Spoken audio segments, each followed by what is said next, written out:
Hi, everyone. This is Scott Schmerlson. I am your board member in Board District 3, and we are continuing today with our series of questions on a safe reopening for schools. And we are so lucky today because we have our Chief Facilities Executive, Mr. Mark Hovatter, who will be answering questions and explaining things to us.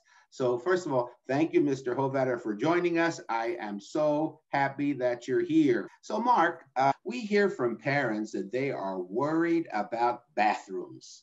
They want to understand how often they're being cleaned and what procedures the district is following to make sure that students are safe. We are doubling our custodial staff.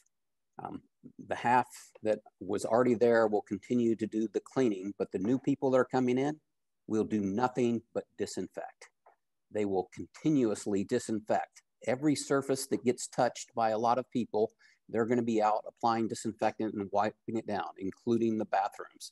That's great news because, our bathrooms are used both by adults and children. And I'm glad to hear the teachers are also, and the staff will be happy to hear also that bathrooms are being cleaned so frequently.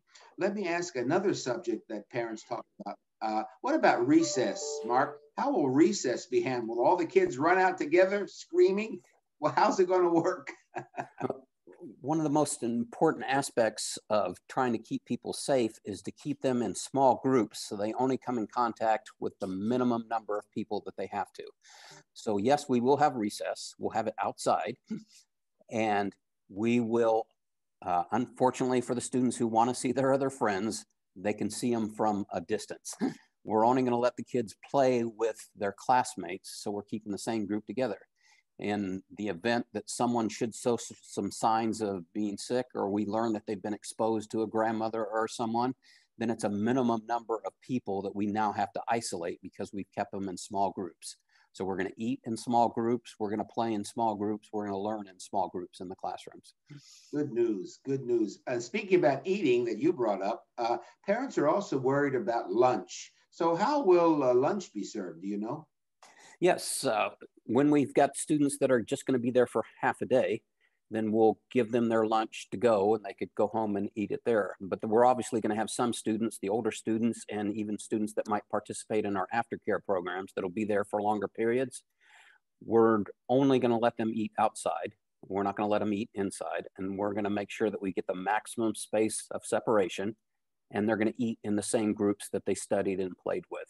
So we can minimize their exposure, maximize the fresh air they're going to have.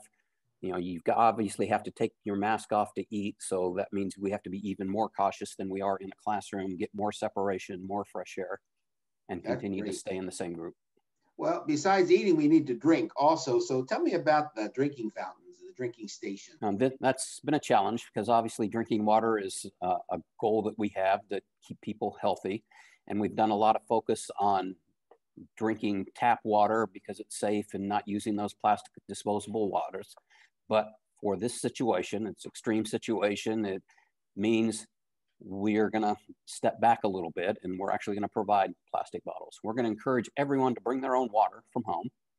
And we also want to encourage people, when you bring your own water from home, don't bring it in one of those plastic bottles that looks like everyone else's bottle, because the worst thing that can happen is you mistake that bottle for someone else's. So we're going to ask you to bring your own water bottle in. And if you are bringing something, then put some tape or magic markers on it or something that identifies that it's yours. And if people forget to bring water in, or maybe they drink more than what they've brought in, we recognize that's going to happen. So we're going to have those bottled waters available, but we're going to have them in the really small sizes. The 4-ounce sizes, because we want them to drink it and then throw the bottle away and not carry it around or lay it down where it might get confused with someone else's bottle when it's happening. Yeah, I hear that. So bring the most colorfully decorated bottle you can find with your name on it so there's no mistakes. And I appreciate the small size of water bottles because so many people take a couple of sips and throw it away. It's a waste. So that's good to have the smaller sizes. Thank you. Let's jump for a little bit to secondary. Let's talk about locker rooms at school. What can you tell me about locker rooms at secondary schools? Locker rooms and just lockers in general, we're going to avoid. It's too hard to keep people separated. And while we'll have PE activities happening outside and sports, we're just not going to be able to open our locker rooms up. It just puts people in close proximity, and that's the opposite of what we want to do. Okay, and you mentioned outdoor activities. Let me ask you something.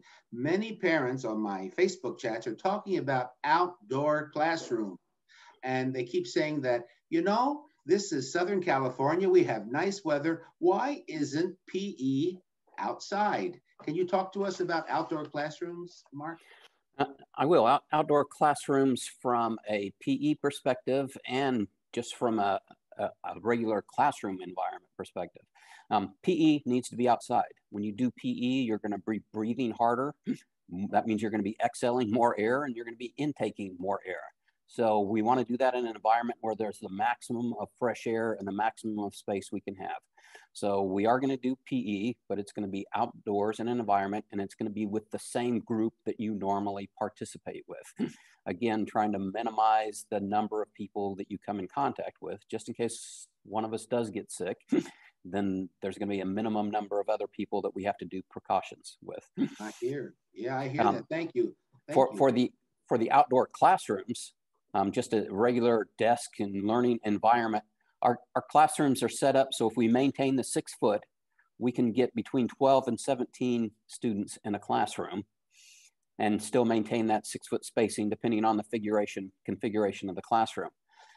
Because we want to keep our students together and the groups together, especially in the elementary schools, we are not going to separate the class. So if the 18th person shows up, we're not going to put that one person in another class with another teacher.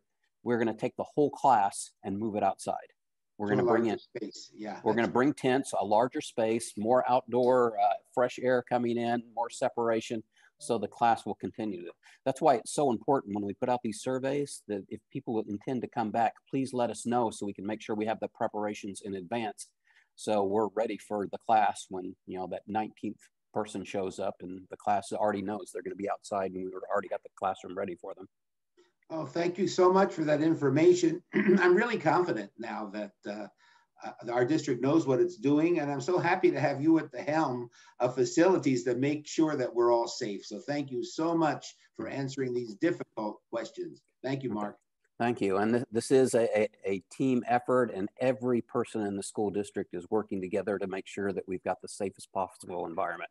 Thanks to the principals and the teachers and the plant managers and all those people that have nothing but the safety of our students at heart.